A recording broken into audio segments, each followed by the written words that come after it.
Now, I'm in Dublin, Ireland right now, and I have an update for everyone. First off, before we talk about what's going on with Kingpyn, I just want to let everyone know there is no time of me being a commentator that I will not inform you on things that I know. I think people thought I was in some way running from telling and talking about this, which is not the case. I just don't want to come with incomplete information to you guys about things that I don't have a full grasp of, give you guys information that was incomplete and potentially even false, for then a narrative to be run about myself and you guys believing the things that I say. My credibility is worth more to me than that, and so is my self-respect and respect for you all. So I decided to wait until I had all of the information that I possibly could have to make this video, which is why it's now less than 9 days away from Kingpyn semifinal, and I just have the information. Is that a good thing? No. Are there a lot of good things happening? Yeah, there is. Are we going to talk about them all? You're damn right. When am I going to stop asking questions to myself and then answering them? Right now. Kingpyn's semifinal tournament. What's going on? Let's talk about it. All right, so to get to where we are, we have to go back a little bit. What happened to get us to this place? Kingpyn's first event, a couple months back, we all know, was a bit of a mixed bag. We had some success as far as the production value. The Blood Brothers are going to have to get credit for this. They turned around some of the best social metrics across all platforms for a first-time event on Instagram, YouTube, Twitter, combined with the stuff that we were doing on W.A.D.E Concept Breakdown. There was a lot of stuff that went into that production. Something I'm very proud of in that event is how we did production-wise, the value of it, and the work we put in. The things I'm not necessarily proud of, as we all know, Kingpyn has lost a ton of money off the first event. It's just a fact. It's what happened. Pay-per-view sales were not what they expected. Piracy issues were a massive, massive, massive problem that was not able to be addressed because, again, I talked about it with Creator Clash. There's a lack of forethought when you're not partnered with a large broadcast company, i.e. DAZN, Showtime, name whatever company you want, the UFC. They have teams that can address this. Not even they can stop it, but they can contain it a little better. From what I'm hearing, it was a significant loss on pay-per-view sales based on the piracy issues that are rampant throughout influencer boxing. And yes, they could have done better to prepare for that, absolutely. But also protecting their own funds and potentially managing that a little better was another reason that Kingpyn could have done better in the first event. Again, I think everybody knows the big issues from the first time around. I don't really have to harp on them too much. Maybe a mismanagement and even a misunderstanding as to how things were going to work and what they thought they were going to get. They didn't necessarily get. Promotion could have been better. All of those things. And that's what led us to right now. But you can't go back and fix that. But what we can do is talk about the situation at hand. Yesterday, reports started flying around that Kingpyn's bankrupt and that they're going to cancel the tournament, postpone the tournament. Fighters are talking about the tournament's off. They're not going to be fighting. I am on this thing for about 5 to 6 hours yesterday trying to figure out what's happening. How are things being handled? Is anything going on? Do I need to fly back home? I'm living out of suitcases, literally. Me and Christian. Christian's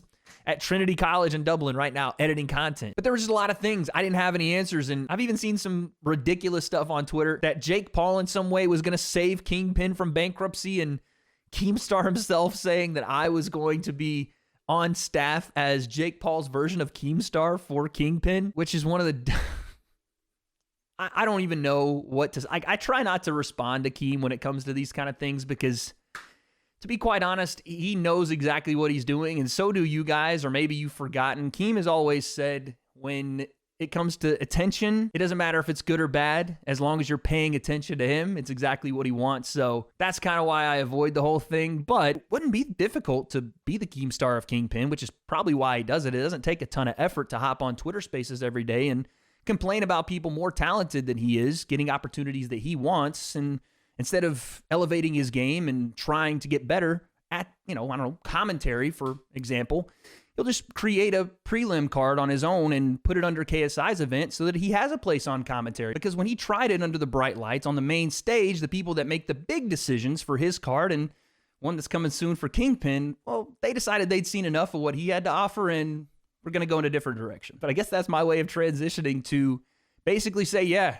DAZN has come on board. They are going to co-promote with Kingpyn for the semifinals and the finals. And this is a very big thing, a very good thing. If you are a fan of influencer boxing, I know a lot of people preyed on this moment for Kingpyn to fail, and we're going to talk about in a second how odd that was. But what I'm saying to you guys now is before DAZN came on board here, at least, again, from what I'm hearing, this was not looking good. Fighters were starting to think maybe I'm not even going to come back for this event. And in fact, some fighters like a Nissan Gibb had come out publicly and said, I am done, through his coach, Leon Wills, on the Real and Wills podcast.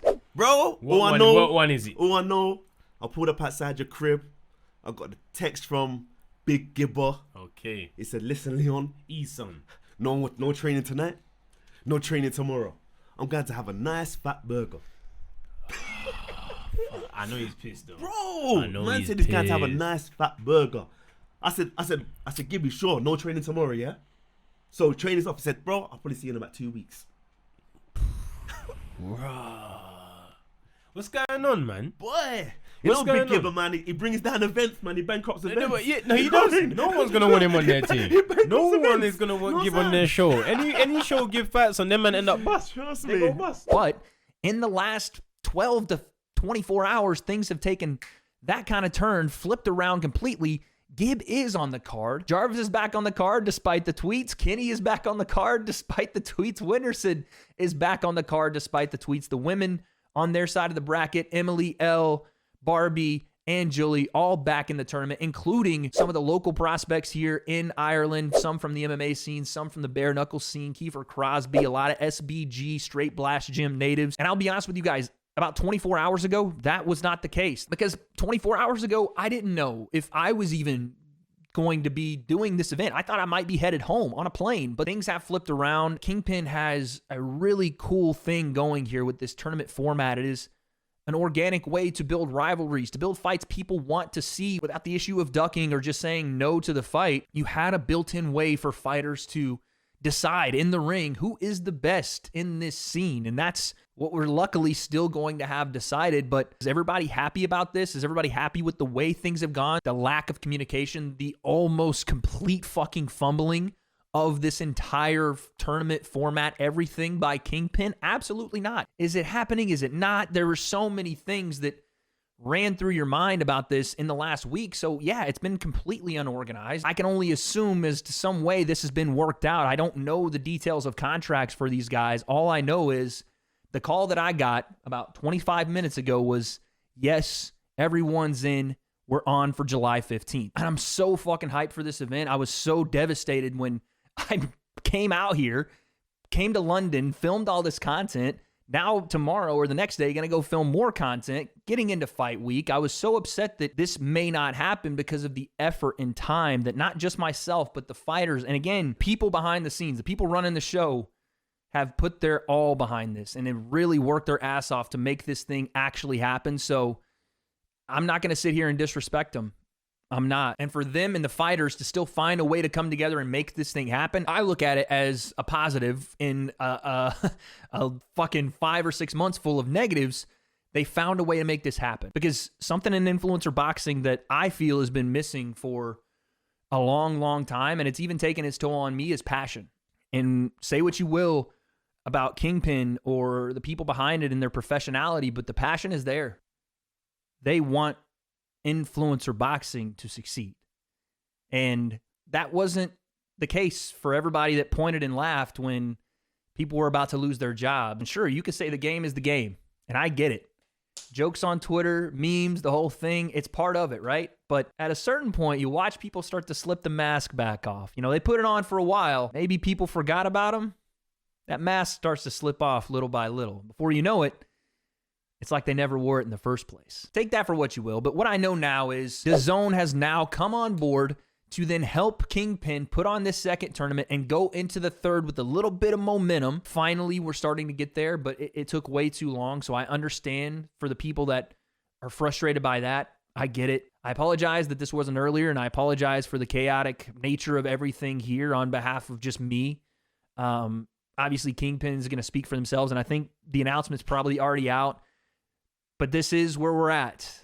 The tournament is going forward. All 4 of the winners of the tournament bracket are back, again, with some local talent to help sell here in Dublin. In Dublin, Ireland. You thought I wasn't going to bring out the Irish accent when I'm in fucking Ireland, mate. Where's my goddamn Guinness? The lovely fucking stout that it is, yeah. I don't have one here, but that is the update. Again, we're going to move forward. One update, I don't know if Face Sensei is going to be able to come out for the second event because, again, of how late all this is. And again, I apologize for that.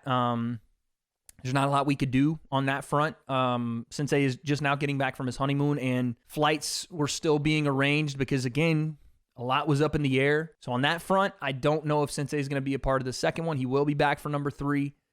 And I wish my brother was here. But I appreciate you guys that are supporting the influencer boxing scene, not just Kingpyn, but Misfits and Creator Clash and, whatever else pops up. Regardless of who your favorite promotion is, competition breeds excellence. From the very beginning, all I've wanted for this scene is to help it grow, because quite frankly, it helped me grow from the very beginning. As a wise man in this influencer boxing scene once said, as far as the Kingpyn semifinal tournament goes, it's not over yet.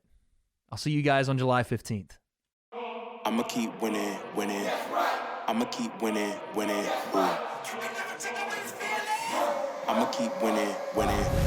You can try to save yourself, but you only gon' play yourself. You can try to save yourself, but you only gon' play yourself. You can try to save yourself, but you only gon' play yourself. You can try to save yourself, but you only gon' play yourself. Yeah, who they fooling? I showed them the jig is up again. When I asked them who is the best, they get this to stuttering. Tell them I'ma keep winning. I'ma keep winning. I'ma keep winning.